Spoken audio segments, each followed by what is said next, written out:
Hello learners, आप सभी का प्यार भरा नमस्कार। केमिस्ट्री क्लासेस में आपका बहुत बहुत स्वागत है। तो यूसी नेट पेपर 1 का हमारा वन शॉट सीरीज़ चल रहा है और वन शॉट सीरीज़ में आज हमारा यूनिट 9 पूरा कवर होने वाला है एक ही वीडियो में और बहुत कम टाइम में।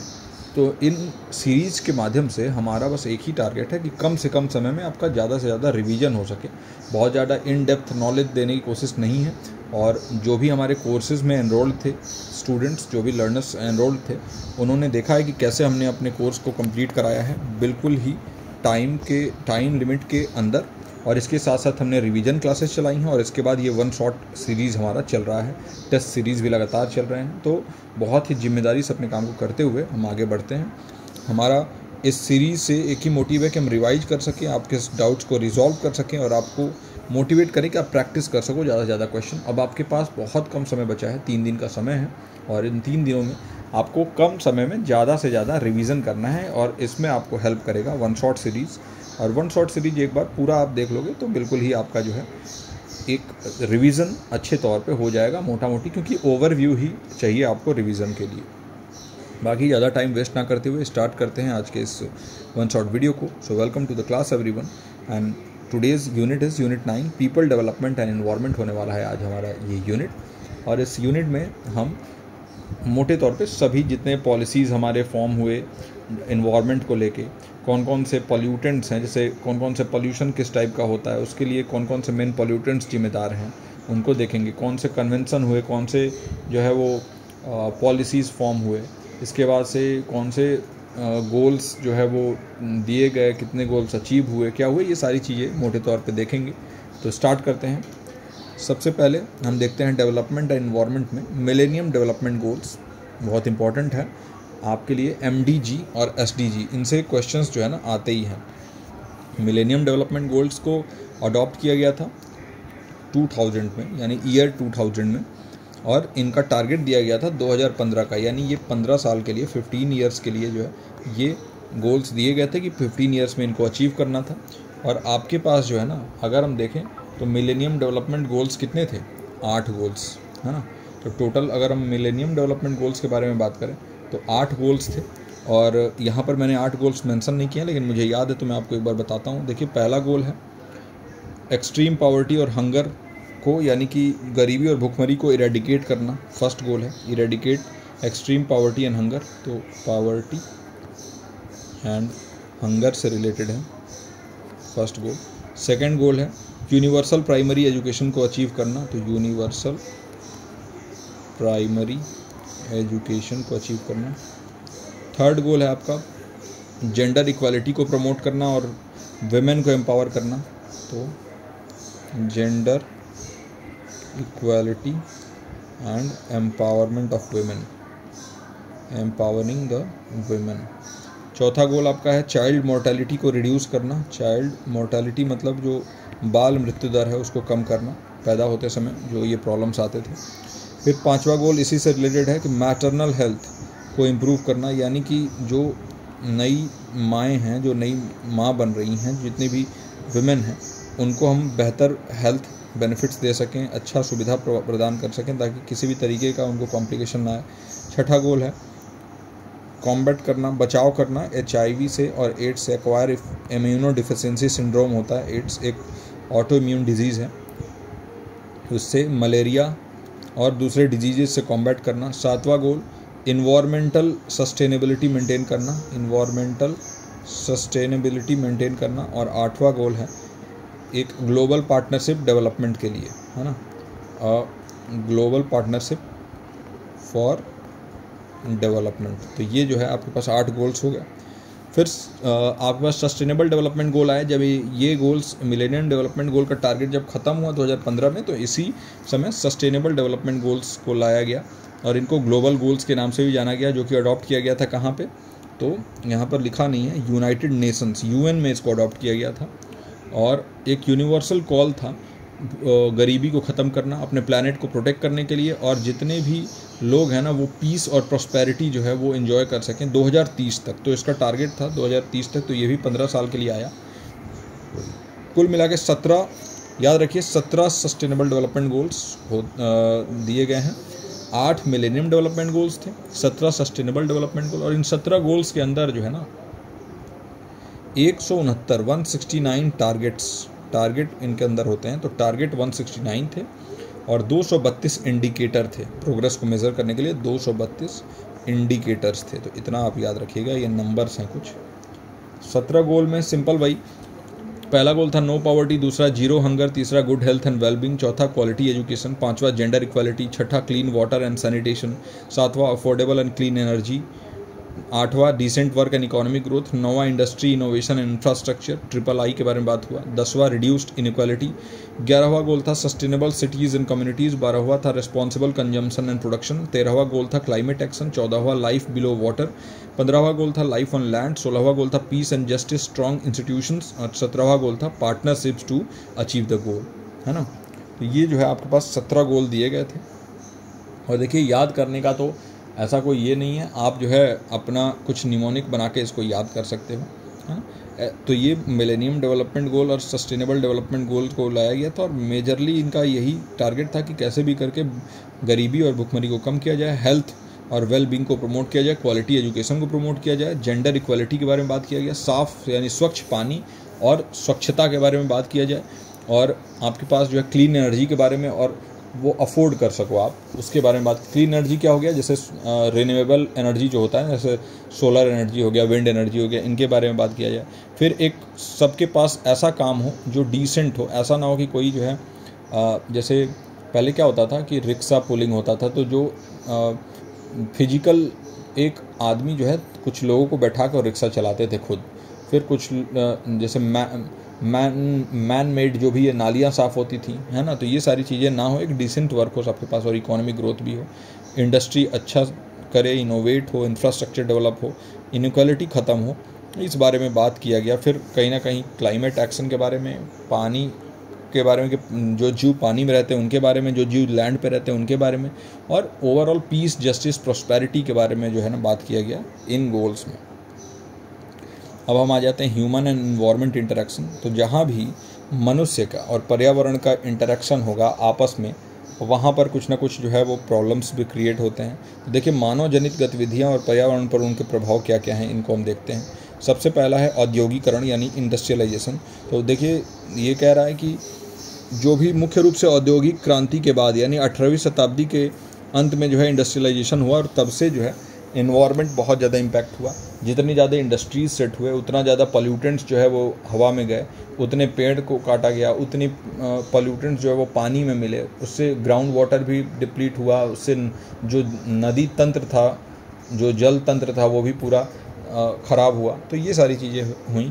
फिर डिफॉरेस्टेशन यानी कहीं ना कहीं जो है वनों की कटाई हुई, जंगलों को काटा गया, और ये कह रहा है कि भाई 20वीं शताब्दी के बाद से बहुत ज़्यादा ये एक्सेलरेट हुआ है, क्योंकि जैसे जैसे आपको याद रखना चाहिए कि पॉपुलेशन बढ़ेगा तो ये डिफॉरेस्टेशन होगा। एक तो रहने की जगह के लिए, है ना, तो हाउसिंग के लिए। दूसरी चीज़ कि या जैसे जैसे डिमांड बढ़ेगा और सप्लाई कम होगा तो कहीं ना कहीं वनों को काट के और वहाँ पर नए नए सुविधाएं दी जाएंगी। तो ये गलत चीज़ है और ये बहुत ज़्यादा बढ़ रहा है, तो इसलिए पॉपुलेशन को कंट्रोल करना भी इम्पोर्टेंट है।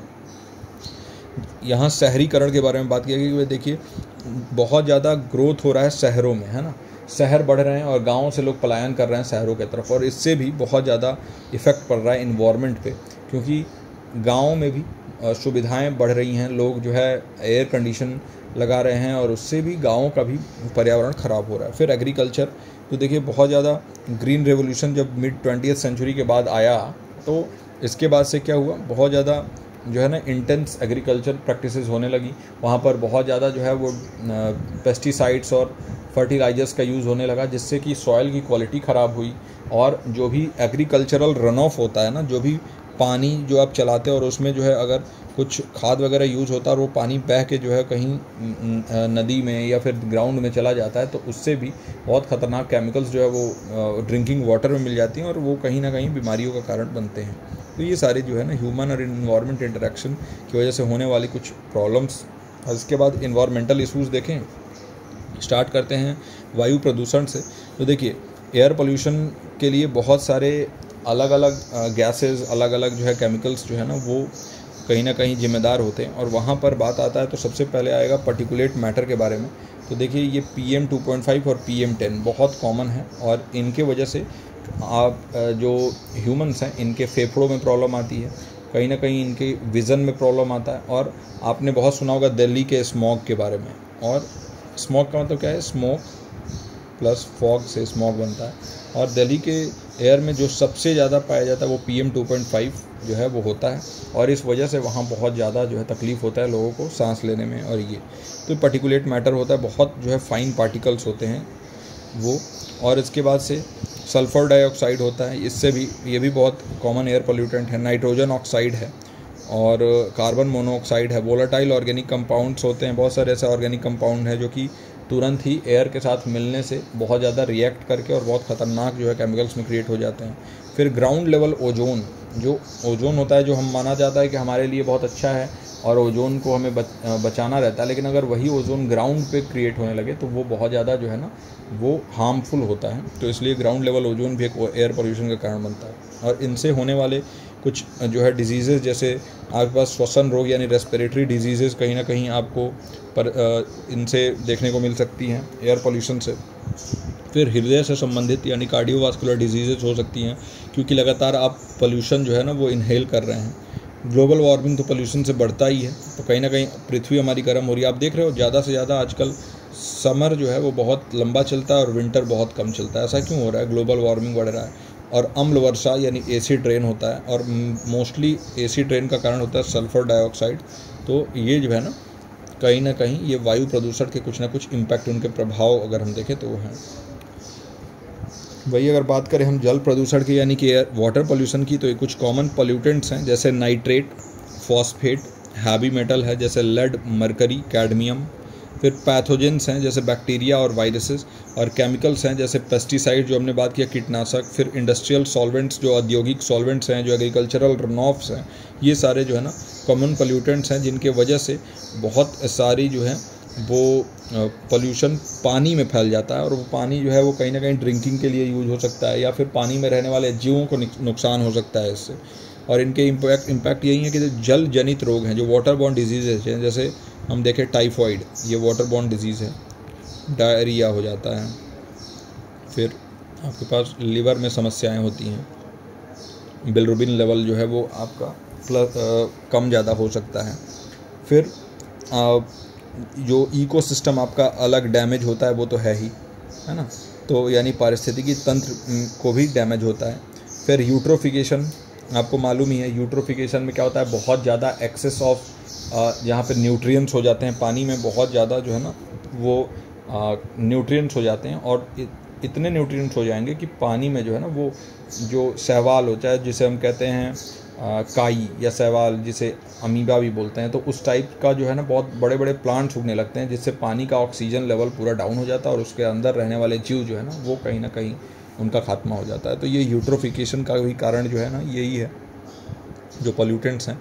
फिर बायोमैग्निफिकेशन होता है, तो ये जो है ना सारी के सारा जो इम्पैक्ट है वाटर पोल्यूशन का बहुत ज़्यादा हार्मफुल है, और इनके वजह से बहुत सारे प्रॉब्लम्स जो है ना वो फेस करना पड़ता है ह्यूमन को भी, और कहीं ना कहीं ये जो जीव पानी में रहते हैं उनके लिए भी डेंजरस हो जाता है। ठीक है, तो बायोमैग्निफिकेशन के बारे में बता दूं तो इसको बायो एम्प्लीफिकेशन भी कहा जाता है। और ये जो है ना कुछ जैसे एक प्रोसेस होता है ना, जिससे कि कुछ सब्सटेंस जो है ना, जैसे पेस्टिसाइड, हैवी मेटल, ये बहुत ज़्यादा कंसंट्रेटेड हो जाते हैं, और इनका जैसे जैसे ट्रॉफिक लेवल बदलता है फूड चेन में, और कंसंट्रेटेड होते जाते हैं, है ना। जैसे पॉल्यूटेंट कहीं से एंट्री कर गया, जैसे इन्वायरमेंट में कहीं ना कहीं से पॉल्यूटेंट आ गया, है ना, जैसे एग्रीकल्चरल रन ऑफ से या फिर वेस्ट डिस्पोजल से आया। फिर क्या होगा, प्राइमरी प्रोड्यूसर्स जैसे प्लांट और एल्गी है जो है वो इनको एब्जॉर्ब कर लेंगे मिट्टी से या पानी जो भी उनका सोखेगा। फिर वो जब हर्बीवोरस या भी जो भी प्राइमरी कंज्यूमर्स होंगे वो प्लांट्स को खाएंगे, है ना, और प्लांट्स को खाने के बाद उनके बॉडी में जो एक्यूमुलेट हो गया, फिर ये सब्सटेंसेस जो है ना मेटाबोलाइज जल्दी नहीं होती है, ना ही बाहर निकलती हैं। फिर सेकेंडरी कंज्यूमर हैं जो कार्निवोरस हैं, वो इनको जो है वो कंज्यूम करेंगे, और फिर जो है उनके अंदर इसकी कंसंट्रेशन बढ़ेगी, तो उनके अंदर भी कंटेमिनेशन बढ़ जाएगा। और फिर जो टॉप प्रेडेटर्स हैं, जो हाईएस्ट कंसंट्रेशन ऑफ पोल्यूटेंट्स जो है ना वो टॉप प्रेडेटर्स में ही पाया जाता है, जैसे कि ह्यूमंस टॉप प्रेडेटर्स में आते हैं। तो जो ना जैसे आप मछलियाँ खाते हो, मछलियाँ जो हैं वो कहीं ना कहीं कॉन्टामिनेट हो जाएंगी, तो वो आपको भी प्रॉब्लम करेगा, है ना। तो ये जो है कहीं ना कहीं आपके लिए बायोमैग्निफिकेशन के लिए थोड़ा सा मैंने एक्सप्लेन किया। और पेस्टिसाइड, हैवी मेटल और इंडस्ट्रियल केमिकल्स ये जिम्मेदार हैं बायोमैग्निफिकेशन के लिए, और इससे हेल्थ पे इफेक्ट आता है बहुत सारे, जैसे डेवलपमेंटल प्रॉब्लम हो सकता है, रिप्रोडक्टिव इश्यूज आ सकते हैं आपको, इम्यून सिस्टम आपका जो रोग प्रतिरोधक क्षमता है वो कहीं ना कहीं ख़राब हो सकता है, इकोसिस्टम तो डैमेज होता है, ये फूड सेफ्टी भी ख़राब होता है।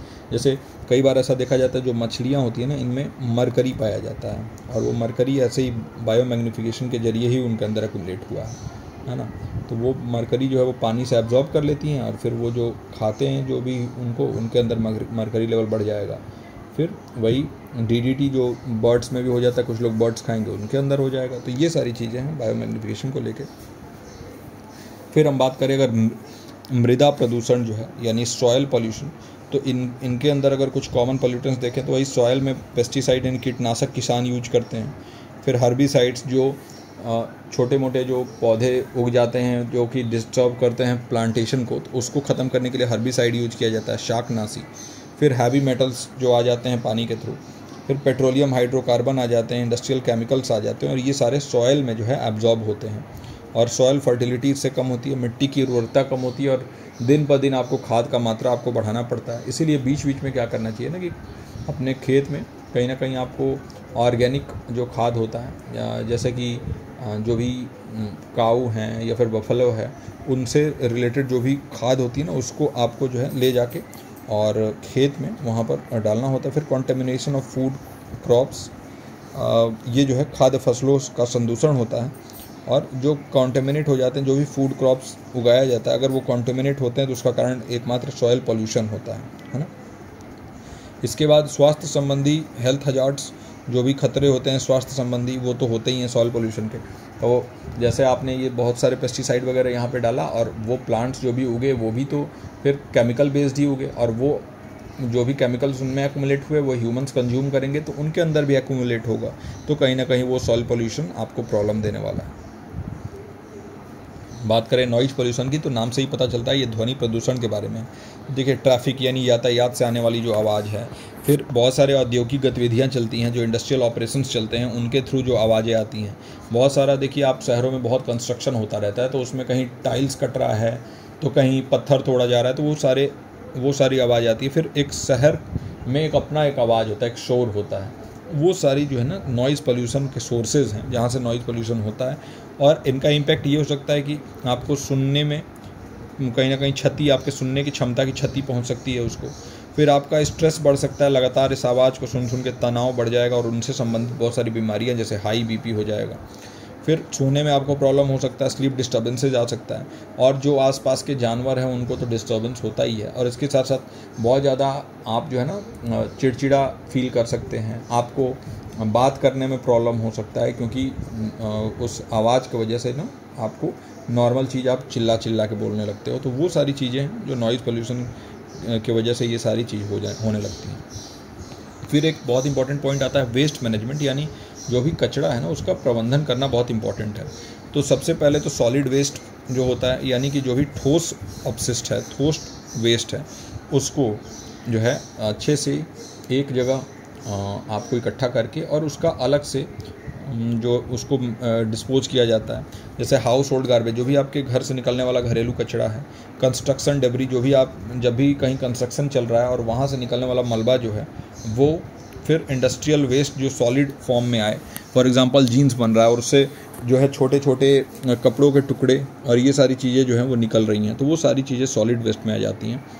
फिर लिक्विड वेस्ट, जो सीवेज, जो भी आपके सीवेज से जो भी नालों से पानी बह रहा है, इंडस्ट्रियल एफ्लुएंट्स हैं, जो भी इंडस्ट्री से निकलने वाले जो लिक्विड हैं। फिर एग्रीकल्चरल रन ऑफ, यानी जो भी कृषि संबंधित जो भी अपवाह है, रन ऑफ है, तो ये सारे इनको मैनेज करना, इनके लिए ट्रीटमेंट प्लांट्स लगाना ज़रूरी है। लिक्विड वेस्ट के बारे में अगर बात करें, और सॉलिड वेस्ट के लिए भी हम कर सकते हैं, जैसे उसको रीयूज़ कर सकते हैं, रिसाइकल कर सकते हैं। बायोमेडिकल वेस्ट को बहुत ही अच्छे से हैंडल करना होता है, क्योंकि बायोमेडिकल वेस्ट जो है ना, इनको हैंडल करना इसलिए इम्पॉर्टेंट है क्योंकि ये बहुत इन्फेक्शियस होते हैं। अगर हमने इनको अच्छे से हैंडल नहीं किया तो ये बहुत बड़े पैंडेमिक में जो है वो बदल सकते हैं। फॉर एग्जांपल अभी देखिए जो कोविड-19 आया तो ज़्यादातर चाइना ने तो बताया नहीं कि सोर्स क्या रहा, लेकिन जहाँ तक साइंटिस्ट जितने भी हैं उन्होंने बताया कि ये लैब मेड जो है वायरस था। और लैब मेड वायरस होने की वजह से प्रॉब्लम क्या हो रहा था कि ये बहुत ज़्यादा जल्दी जल्दी म्यूटेट कर रहा था, मतलब अपने आप को चेंज कर रहा था। और ये हुआ क्यों? ये हैंडलिंग अच्छे से वो लोग नहीं किया। अब चाहे जिस भी वजह से वो लोग तैयार कर रहे हैं उस वायरस को, लेकिन उसको अच्छे से हैंडल नहीं किया गया, और हैंडल ना करने की वजह से वो बहुत इन्फेक्शियस था, वो बहुत तेज़ी से फैलने वाला वायरस था, और वो फैल गया। फैलने के बाद से पूरे वर्ल्ड को जो है आपने देखा कितना नुकसान पहुँचाया। फिर बायोमेडिकल वेस्ट हजार्डस भी होता है, कहीं ना कहीं जो है ना बहुत ज़्यादा ख़तरनाक होता है। और रेडियो एक्टिव मटेरियल्स भी होते हैं, ऐसे मटेरियल्स हैं जो कि अगर अच्छे इक्विपमेंट आपके पास नहीं है, आपने अच्छे से उनको हैंडल नहीं किया, तो कहीं ना कहीं वो आपके जीनेटिक्स को भी ख़राब कर सकते हैं, आपके डीएनए से छेड़छाड़ कर सकते हैं। तो ये भी बहुत इंपॉर्टेंट है कि बायोमेडिकल वेस्ट को, जब जो भी सिरिंज है, जो भी ब्लड सैंपल्स लिए जा रहे हैं, उनको अच्छे से डिस्पोज किया जाए, उनके लिए अलग से सुविधा हो। हजार्डस वेस्ट जैसे टॉक्सिक चीज़ें हैं, जो भी जहरीली चीज़ें हैं, रिएक्टिव चीज़ें हैं जो बहुत जल्दी रिएक्ट कर जाती हैं, है ना, विषाक्त, प्रतिक्रियाशील, फिर फ्लेमेबल यानी ज्वलनशील, जो ऐसी चीज़ें जो ब्लास्ट कर सकती हैं। फिर कोरोसिव मटेरियल्स हैं, ऐसे मटेरियल्स हैं जो कि बहुत जल्दी कोरोजन जहाँ हो जाता है इंडस्ट्रियल प्रोसेस से वो निकलने वाले, तो इनका अलग से निस्तारण होना चाहिए, इनको अलग से जो है ना इनका मैनेजमेंट होना चाहिए। फिर आजकल तो इलेक्ट्रॉनिक वेस्ट आप देख ही रहे हो बहुत ज़्यादा बढ़ रहा है। हर 2-3 साल में मोबाइल फ़ोन्स नए आ रहे हैं, बहुत लोग मोबाइल चेंज कर रहे हैं, बहुत लोग लैपटॉप चेंज कर रहे हैं, बहुत लोग ऐसी सारी चीज़ें कर रहे हैं। तो इसके लिए जो इलेक्ट्रॉनिक वेस्ट है ना, इसको बहुत अच्छे तरीके से इसको मैनेज करना भी, और इसको अगर ये रिसाइकल हो सके तो रिसाइकल करना, और इसका जो है अगर सेकेंडरी यूज हम कर सकें, है ना, सेकेंडरी मार्केट में अपने फ़ोन को अगर हम सेल करें या फिर उनके पार्ट्स को रीयूज कर सकें, बहुत इंपॉर्टेंट है। तो जो इलेक्ट्रॉनिक डिवाइसेस डिस्कार्ड कर दिए जा रहे हैं, जिनका इस्तेमाल अब बंद हो चुका है, उनमें भी बहुत सारे हार्मफुल सब्सटेंसेज होते हैं, जैसे कि लेड होता है बैटरी में, फिर ये सारी चीज़ें बहुत हार्मफुल हो सकते हैं, ग्राफाइट होता है, लेड होता है, मैग्नीशियम, बहुत सारी ऐसी चीज़ें हैं जो हार्मफुल हो सकती हैं, और इसके लिए इनका भी बहुत अच्छे से जो है ना इसको मैनेज करना बहुत इंपॉर्टेंट है। तो ये वेस्ट मैनेजमेंट का हो गया। क्लाइमेट चेंज और इसका सोशियो इकोनॉमिक और पॉलिटिकल डायमेंशन क्या है?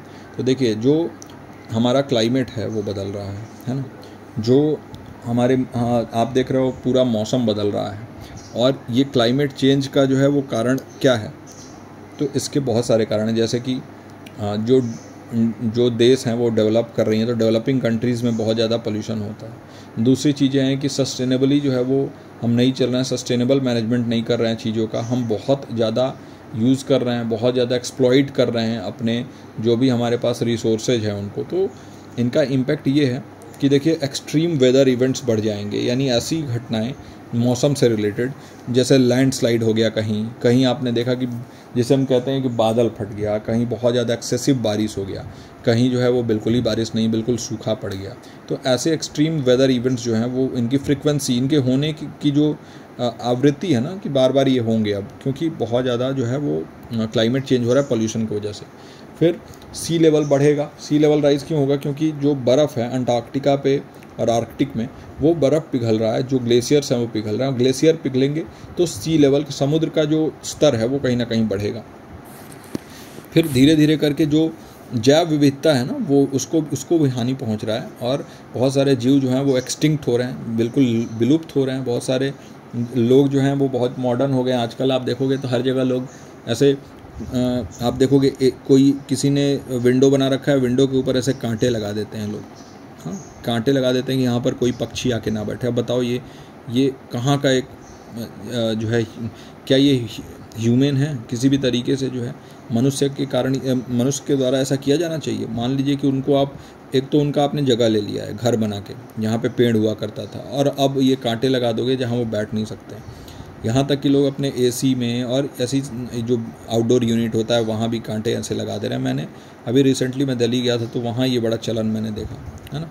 तो ये क्या करेगा? ज़्यादा से ज़्यादा जो है वो वहाँ पर वो गंदगी करते हैं। आप सफाई करवा दो साल में 2 बार, लेकिन ये सारी चीज़ें करना, और घर ऐसे बनाना जहाँ पर एक छोटा सा भी आपने जगह नहीं छोड़ा जहाँ पर स्पैरोज़ वगैरह, जो गौरैया वगैरह हैं, वो रह सकें, तो उससे क्या होगा? धीरे धीरे वो विलुप्त होंगे, है ना। तो ऐसा नहीं होना चाहिए, क्योंकि हर चीज़ इंपॉर्टेंट है। अगर ये पक्षी चले जाएँ तो एग्रीकल्चर नहीं कर पाएंगे किसान, क्योंकि छोटे छोटे कीड़े खाते हैं वो, जिनसे उनका फसल बचता है, फिर वो फसल आप तक आता है, फिर वो महंगाई बढ़ेगी तो आप फिर उसके लिए जिम्मेदार। तो इसलिए मैं तो अपील भी करता हूँ सभी से कि देखिए गर्मी का भी दिन है, 200-250 रुपये का खर्च आएगा। एक छोटा सा कंटेनर ले लीजिए और उसमें पानी भर लीजिए, एक छोटा सा कंटेनर रखिए जहाँ पे दाना रखिए, थोड़ा पक्षियों को, जानवरों के साथ थोड़ा सा आपको जो है ना आप सेंसिटिव हो जाएंगे तो बायोडाइवर्सिटी भी बचेगी और आपको भी अच्छा फील होगा कि हाँ आपने कुछ बढ़िया किया, है ना। क्या ज़रूरत है, सिर्फ मनुष्य रहेंगे तो मनुष्य बहुत टॉक्सिक होते जा रहे हैं, आप तो देख ही रहे हो ना। तो इसलिए थोड़ा और भी जो जीव हैं उनको भी रहने का हमें बिल्कुल हक देना चाहिए, उनका भी बराबर हक है इस पृथ्वी पे जितना आपका है। तो बायोडाइवर्सिटी का लॉस हो रहा है, एग्रीकल्चरल डिसरप्शन हो रहे हैं, है ना। तो इसके अलावा जो है इकोनॉमिक और हेल्थ इम्पैक्ट तो आ ही रहा है क्लाइमेट चेंज होने की वजह से। तो क्लाइमेट चेंज में हम एक ही चीज़ कर सकते हैं कि हम अडॉप्ट कर सकते हैं इस क्लाइमेट चेंज को, जो भी बदलाव हो रहा है इसको अडॉप्ट करना, और कहीं ना कहीं जो आप अपने तौर पे कुछ अच्छा करने की कोशिश करो। जितना हो सके आप बिजली का उपयोग कम करो, आप फ़ैन ऑफ़ कर दो, आप लाइट्स ऑफ़ करके रखो अगर ज़रूरत नहीं है जहाँ पे, वहाँ कह रहा हूँ। देखिए जो लोग पैसे जिनके पास कम है तो वो अपना बिल बचाने के लिए तो ऐसा करते हैं, लेकिन अगर हमारे पास बहुत पैसे हों फिर भी अगर हम वो कर रहे हैं ना, तो माना जाएगा कि हाँ वो बहुत अच्छी चीज़ है। और ये नहीं करते हैं बड़े लोग जो हैं, जिनके पास बहुत पैसे होते हैं वो ये चीज़ करते नहीं हैं। बाहर से आपको दिखाएंगे कि हाँ हमने बहुत सारे NGO खोल रखे हैं और ये खोल रखे हैं, लेकिन अपने तौर पे वो एयर कंडीशन में बैठ के सारे डिसीजन लेते हैं। बताइए। फिर पॉलिसीज़ के बारे में बात करें तो बहुत सारे इंटरनेशनल एग्रीमेंट्स हुए, नेशनल स्ट्रेटजी बनाई गई, बहुत सारे रिन्यूएबल एनर्जी को प्रमोट किया गया। जैसे अभी आपने देखा कि solar alliance, international solar alliance जो ISA बोला जाता है, उसमें इंडिया हेड है ना। इंडिया और फ्रांस ने मिलकर किया है वो। तो वो जो है क्यों किया गया, ताकि रिन्यूएबल एनर्जी को प्रमोट किया जा सके। ऐसे टेक्नोलॉजी जिस कंट्रीज़ में नहीं है वहाँ पे प्रोवाइड किया जाए, जिनसे कि धीरे धीरे करके जो हमारा फॉसिल फ्यूल है उसके ऊपर डिपेंडेंसी कम हो, रिन्यूएबल एनर्जी जो है ना वो कहीं ना कहीं प्रमोट हो। एनर्जी एफिशिएंसी और इन्हेंसमेंट, बहुत सारे ऐसे फ़ैन्स आ गए हैं, जैसे अभी BLDC फ़ैन आता है, BLDC मोटर पे बहुत लो पावर जो है ना वो फ़ैन होते हैं ये, और आपके मैक्सिमम 28 वाटेज टू 34 वाटेज में आपके फ़ैन चलते हैं। और अगर आप 3 के स्पीड पे चलाओगे तो वो फ़ैन जो है 18 वाट पे और 12 वाट पे भी चलता है। तो सोचिए कि कितना आपका बिजली का बचत होगा। तो ऐसे धीरे धीरे हमको स्विच करना चाहिए। सारे फैंस अपने घर के BLDC लगा दो, सारे लाइट्स आपने CFL लगा दिए, तो इससे बहुत ज़्यादा एनर्जी भी सेव होता है। छोटा छोटा प्रयास एक बड़ा जो है रिजल्ट देता है। फिर पोल्यूटेंट्स का ह्यूमन हेल्थ पे भी बहुत बड़ा इम्पैक्ट है, आपको मालूम ही है। एयर पोल्यूटेंट्स से हमने बात किया कि रेस्पिरेटरी और कार्डियोवास्कुलर डिजीज़ होती हैं, जो श्वसन और हृदय रोग, फेफड़ों से रिलेटेड जो है वो डिजीज़ हो जाती हैं। फिर जो प्रेगनेंसी आउटकम है वो भी कहीं ना कहीं ख़राब हो जाते हैं एयर पोल्यूशन की वजह से। गर्भावस्था के परिणाम भी जो है ना अनुकूल नहीं होते हैं बल्कि प्रतिकूल होते हैं। वाटर पोल्यूटेंट्स की वजह से भी बहुत सारे जल जनित रोग होते हैं, जैसे आपको मैंने बताया कि जॉन्डिस हो जाएगा, फिर टाइफॉइड होता है, ये सारे वाटर बॉर्न डिजीज़ है। न्यूरोलॉजिकल डिसऑर्डर हो जाते हैं, तंत्रिका संबंधी विकार, जहाँ पर आपके नसों में कुछ प्रॉब्लम हो सकती है। फिर रिप्रोडक्टिव हेल्थ यानी कि जो भी प्रजनन स्वास्थ्य है उसके भी उसमें भी इशू आ सकता है वाटर पोल्यूशन की वजह से। फिर सॉयल पोल्यूशन अगर हम देखें तो मृदा प्रदूषक, जहाँ पर कॉन्टेमिनेटेड फूड यानी दूषित भोजन, फिर पॉइजनिंग यानी विषाक्तता, फिर यहाँ पर कैंसर और डेवलपमेंटल इश्यूज़ जो है वो कहीं ना कहीं चिल्ड्रन में हो सकते हैं अगर हम सॉयल पोल्यूशन के बारे में बात करें, क्योंकि उससे उगा हुआ अनाज अगर खाओगे तो धीरे धीरे आपका रोग प्रतिरोधक क्षमता भी खराब होगा और आपके अंदर जो है ना ये पोल्यूटेंट्स एक्यूमुलेट होते रहेंगे। तो बहुत इम्पॉर्टेंट है कि हम इसको पहचानें। अगर हमको खाना है तो हम ऑर्गेनिक खाने की कोशिश करें, ऑर्गेनिक उगाने की कोशिश करें, है ना। और ऐसे पोल्यूटेंट्स को जहाँ भी देखें अपनी जिम्मेदारी समझें। अगर कोई इंडस्ट्री ऐसा कर रहा है तो हम सरकार को इत्तला करें इस बारे में कि क्या हो रहा है, और फिर जो है देखें वो चेंज धीरे धीरे करके वो आएगा, है ना। ऐसा ना सोचे कि मैं नहीं करूँगा, मैं कोई और नहीं कर रहा है, तो है ना। नेचुरल एनर्जी रिसोर्सेज में देखें तो सोलर एनर्जी है, ये रिन्यूएबल एनर्जी फॉर्म है, यानी सूर्य से जो हमें ऊर्जा मिलती है ना वो क्या होता है, रिन्यूएबल है, वापस से ये कभी ख़त्म होने वाला एनर्जी नहीं है। जो हमें पवन ऊर्जा मिलता है वो कभी ख़त्म नहीं होता, ये पवन टरबाइन, विंड टरबाइन से मिलता है हमें। सॉयल क्या है, यही एग्रीकल्चर के लिए, इकोसिस्टम के लिए बहुत इंपॉर्टेंट होता है कि हम अपने मृदा को, सॉयल को हम बेहतर रखें। फिर जो है कहीं ना कहीं हाइड्रो इलेक्ट्रिसिटी के बारे में बात करें तो ये पानी से जो है वो जनरेट होने वाली इलेक्ट्रिसिटी है। तो ये क्या होता है कि आपके पास डैम्स बनते हैं और इन डैम्स में बहुत ऊंचाई तक पानी भरा जाता है और फिर यहाँ नीचे कहीं एक ओपनिंग होगा और यहाँ पर टरबाइन्स लगे होते हैं, वहाँ पर फैंस लगे होते हैं और ये बहुत प्रेशर से पानी आता है, ये टरबाइन को ऐसे घुमाएगा और इससे फिर ये मोटर चलेगा और मोटर चलेगा, यहाँ से बिजली जनरेट होगी, है ना। तो ये होता है हाइड्रो पावर। फिर जियोथर्मल, जो हमारे पृथ्वी के अंदर जो इंटरनल हीट, जो आंतरिक गर्मी है ना, उससे उत्पन्न होने वाली ऊर्जा हम इसको कहते हैं जियोथर्मल यानी भूतापीय ऊर्जा। और इससे भी हमारा जो है अर्थ जो है वो कहीं ना कहीं हेल्प करता है हमें एनर्जी फॉर्म करने में। फिर बायोमास, तो एक तरीके से आप देखो तो जो भी ऑर्गेनिक मटेरियल, लकड़ियाँ हैं, पत्ते हैं, इनको यूज़ करके फ्यूल के तौर पे आप यूज करते हैं ये तो, लेकिन ये पोल्यूशन करती हैं, है ना। और ये चूँकि नेचुरल रिसोर्सेज के बारे में बात हो रहा है। न्यूक्लियर रिएक्शंस होते हैं, जैसे आपके पास दो चीज़ें होती हैं यहाँ पर, न्यूक्लियर फिज़न और न्यूक्लियर फ्यूज़न, और दोनों तरीक़ों से बहुत ज़्यादा हाई एनर्जी जो है वो क्रिएट होता है। और ये थोड़ा सा ऐसा प्रोसेस है जो कि बहुत ज़्यादा सेफली करना होता है, क्योंकि अगर ये नहीं हुआ तो फिर कहीं ना कहीं ये हज़ार्डस हो जाएगा, क्योंकि ये जो है ना न्यूक्लियर रिएक्शन बहुत ख़तरनाक होते हैं। फिर फॉरेस्ट यानी वन हमें ऑक्सीजन प्रोवाइड करते हैं, रहने के जगह लिए हैबिटेट देते हैं, कहीं ना कहीं लकड़ी प्रोवाइड करते हैं, और बहुत सारे नॉन टिम्बर प्रोडक्ट्स, फ्रूट्स देते हैं हमें, हमारे जो है ऑक्सीजन, अर्थ को ऑक्सीजन प्रोवाइड करते हैं। तो ये भी जो है ना बहुत इंपॉर्टेंट है हमारे लिए। तो ये सारे जो है नेचुरल एनर्जी रिसोर्सेज हैं। कुछ नेचुरल हजार्ड्स और डिजास्टर्स के बारे में बात किया जाए तो सबसे इनके टाइप्स देखें तो देखिए, भूकंप यानी अर्थक्वेक, फ्लड हो गया यानी बाढ़ हो गया, साइक्लोन हो गया यानी जो भी हमारे पास चक्रवात आते हैं, फिर सूखा पड़ जाता है, कहीं सुनामी आ जाता है, कहीं ज्वालामुखी विस्फोट हो जाता है। ये सारे नेचुरल हजार्ड्स हैं, यानी प्राकृतिक जो भी आपके पास यहाँ पर हजार्ड्स आते हैं ना, जो भी प्राकृतिक आपके पास आपदा आती है उसको हम कहते हैं। इनसे निपटने के लिए हमें डिजास्टर रिस्क रिडक्शन देखना होता है। हमें जोन्स ऐसे डिवाइड हैं, बहुत सारे जोन्स, और इन जोन में आप देख सकते हैं कौन सा डेंजर जोन है, और वहाँ पर जो है उस हिसाब से आप घरों को बना सकते हैं। और कहीं अगर ऐसा जोन है जहाँ पर अर्थक्वेक बहुत ज़्यादा आता है तो वहाँ पर घर ऐसे हम बनाएं जो कि अर्थक्वेक प्रोन हो। उसके बाद से अर्ली वार्निंग सिस्टम हम लगा सकते हैं। जानवरों के ऊपर जो है हम भरोसा कर सकते हैं कि जो जानवर हैं वो हमें अर्ली साइन दे देते हैं जो भी ऐसी आपदा आनी होती है। तो फिर हमारा इंफ्रास्ट्रक्चर उस तरीके से अगर तैयार हो तो वो भी हमें हेल्प कर सकता है कि अगर हम मजबूत इंफ्रास्ट्रक्चर बनाएं जो अर्थक्वेक से हमें बचा सके, जो हमें फ्लड से बचा सके। फिर कम्युनिटी को भी प्रिपेयर रहना पड़ेगा, जो समुदाय है वो भी तैयार रहे, और ऐसे प्लान्स हो रिकवरी के कि जिनसे अगर ऐसा कुछ आपदा आ गया तो हम जल्दी से जल्दी उनसे निपट सकें। तो ये कुछ मिटिगेशन स्ट्रेटजीज हैं, और बहुत सारे ऐसे टीम्स बनाए गए हैं नेशनल पे, जैसे NDRF है ना, नेशनल डिजास्टर रिलीफ फोर्स से बोलते हैं शायद, NDRF की टीम होती है जो भी डिजास्टर आती है वहाँ पर जो है हेल्प करते हैं ये लोग। तो बहुत सारे ऐसे संस्थान हैं, बहुत सारे NGO हैं जो हेल्प करते हैं आपके इन नेचुरल हजार्ड्स में, नेचुरल डिजास्टर्स आने पे, है ना। तो ये जो है इन्वायरमेंटल प्रोटेक्शन, अगर हम कुछ एक्ट्स देखें तो देखिए 1986 में इन्वायरमेंटल प्रोटेक्शन एक्ट आया था। जल्दी इसको देखते हैं तो देखिए 1986 में आया था। इसका पर्पज़ है, ये सारी चीज़ें मैं रिवीजन क्लास में बहुत डिटेल में करा चुका हूँ, इसलिए इसको जल्दी लेके चल रहे हैं। इसका पर्पज़ था कॉम्प्रिहेंसिव फ्रेमवर्क, यानी भारत में पर्यावरण संरक्षण के लिए एक व्यापक ढांचा तैयार करना।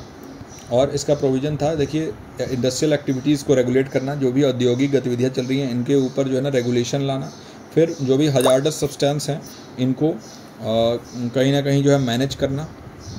फिर जो भी प्रदूषण है, जो भी पोल्यूशन है उनको प्रिवेंट करना, और इन्वायरमेंटल स्टैंडर्ड्स जो है ना इनको मेंटेन करना। ये बहुत ज़्यादा इम्पॉर्टेंट हो जाता है। जो हम कहें इन्वायरमेंटल प्रोटेक्शन एक्ट 1986, जो भी डेट्स मैं आपको बता रहा हूँ ना वो आप जो है ना याद रखेंगे, जो भी ये ईयर है। फिर national action plan on climate change, जिसे NAPCC 2008 में इसको लॉन्च किया गया। इसका मिशन क्या है? Solar energy, energy efficiency, sustainable agriculture, water conservation, Himalayan ecosystem protection, forestry, sustainable habitat और क्लाइमेट चेंज नॉलेज, यानी सौर ऊर्जा, ऊर्जा दक्षता, सतत कृषि, जल संरक्षण, हिमालयी पारिस्थितिकी तंत्र संरक्षण, वानिकी, स्थायी आवास, जलवायु परिवर्तन का ज्ञान। ये जो है इसके मिशंस थे। National action plan on climate change के ये मिशन हैं, ये सारे, 1 यहाँ पे 2 3 यहाँ पे 4 यहाँ पे 5 6 7 और 8 इसमें मिशंस थे। और इनके गोल क्या था कि सस्टेनेबल डेवलपमेंट को प्रमोट किया जाए, जलवायु परिवर्तन को संबोधित करते हुए हमें सतत विकास को बढ़ावा देना है, यानी क्लाइमेट चेंज को जो है हम एड्रेस करें और सतत विकास को जो है वो कहीं ना कहीं बढ़ावा दें।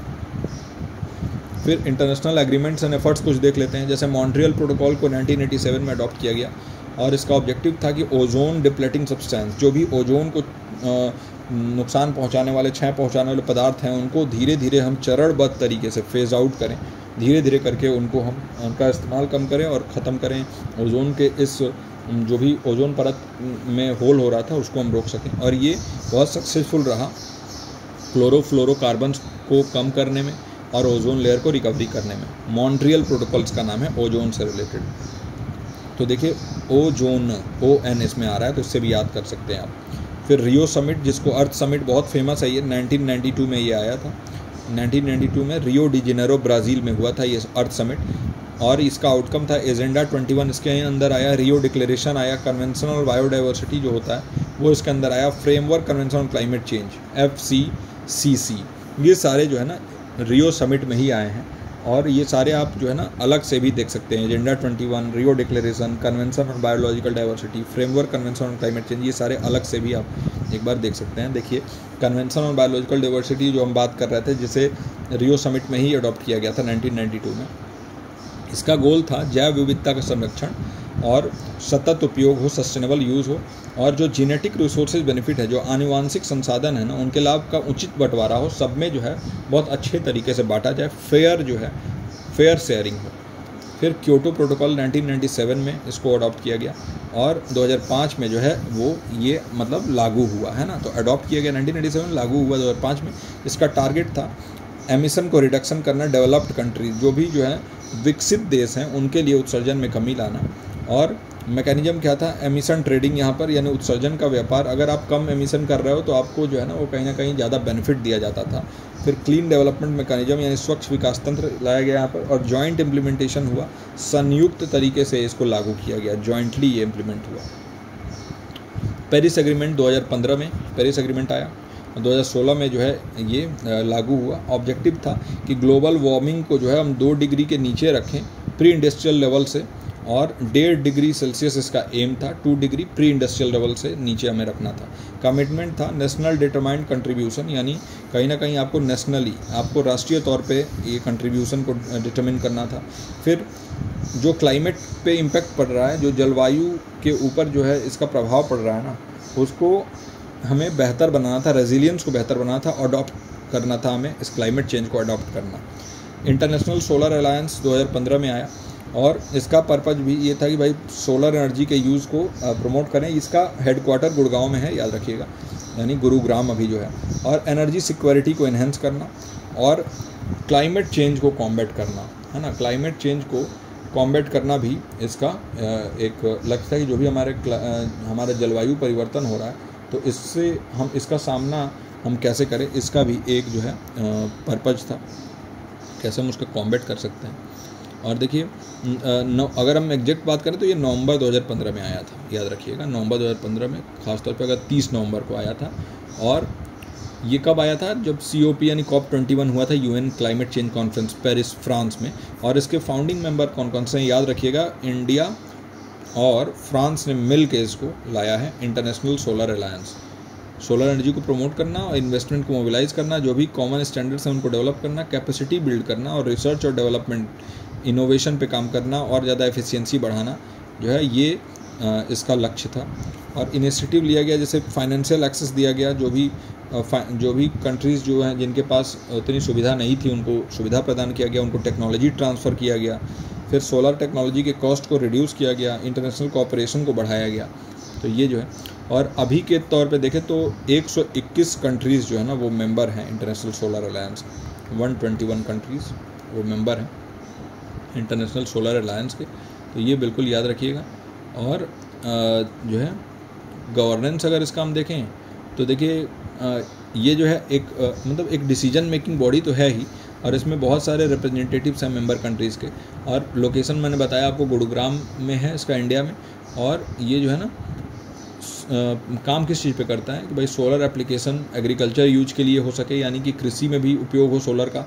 फिर ये कहीं ना कहीं मिनी ग्रिड्स बनाए जाएँ सोलर के, रूफ टॉप यानी जो भी हमारे छत हैं उस पर सोलर लगाया जाए, और ई मोबिलिटी और स्टोरेज पे का भी सोलर में यूज हो। तो इतना जो है वो इंटरनेशनल सोलर अलायंस का बहुत इंपॉर्टेंट रोल है। अगर हम बात करें ग्लोबल मूवमेंट जो है रिन्यूएबल एनर्जी के लिए लिया गया था। हिंदी में भी यहाँ पर मैंने दिया हुआ है, एक बार इसको आप देख लेना। सौर ऊर्जा के उपयोग को बढ़ावा देना, ऊर्जा सुरक्षा बढ़ाना, जलवायु परिवर्तन का मुकाबला करना, और इसका पहल था वित्त पहुंच को सुविधाजनक बनाना, सौर प्रौद्योगिकी लागत को कम करना, अंतर्राष्ट्रीय सहयोग को बढ़ावा देना। तो ये था हमारा one shot video on people development and environment. और सिलेबस के हिसाब से आपके सारे पॉइंट्स लगभग कवर किए हमने और ओवरव्यू देखा है। बहुत ज़्यादा डिटेल में तो नहीं गए, लेकिन कुछ छोड़ा भी नहीं है हमने। तो ये जो है आपके 40 मिनट के अंदर आपका ये पूरा का पूरा पीपल डेवलपमेंट एनवायरनमेंट यूनिट 9 जो बहुत इंपॉर्टेंट होता है, आपको बहुत अच्छा स्कोर करने में हेल्प करता है, वो हमारा कंप्लीट हो गया। कैसा लगा ये रिवीजन क्लास नीचे कमेंट सेक्शन में भी आप बता सकते हैं। और इसके अलावा अगर आप इस वीडियो को हमारे ऐप में देख रहे हैं तो हमें व्हाट्सएप के जो हमारा ग्रुप है, डिस्कशन ग्रुप, वहाँ पर आप बता सकते हैं कि वन शॉट वीडियोज़ आपको कैसे लग रहे हैं। और अगर आपको हमारे ये वीडियोज़ अच्छे लग रहे हैं, हमारा ये पहल अच्छा लग रहा है, तो एक लाइक कर दीजिए, शेयर करिए अपने दोस्तों के साथ, या आने वाले जो भी आपके फ्रेंड्स एंड फैमिली मेम्बर्स हैं जो तैयारी करना चाहते हैं नेट के लिए, JRF के लिए, तो हमारे ज्ञानस्थली से जुड़ने के लिए बोलिए, क्योंकि यहाँ पर हम कमिटमेंट देते हैं और उसको पूरा करने में भी विश्वास रखते हैं। इसी के साथ इस वीडियो को यहीं एंड करते हैं। आई होप कि आपको आज का ये वीडियो बहुत हेल्पफुल आपके लिए रहा हो। और एग्जामिनेशन में बहुत ज़्यादा टाइम नहीं बचा है, तो मैं यही आपसे कहूँगा प्रैक्टिस ज़्यादा से ज़्यादा करिए। मैं मिलता हूँ आपसे अगले वन शॉट वीडियो में, जो कि लास्ट वन शॉट वीडियो ही होगा। और तब तक आप अपना और अपनों का ख्याल रखिए। नमस्कार।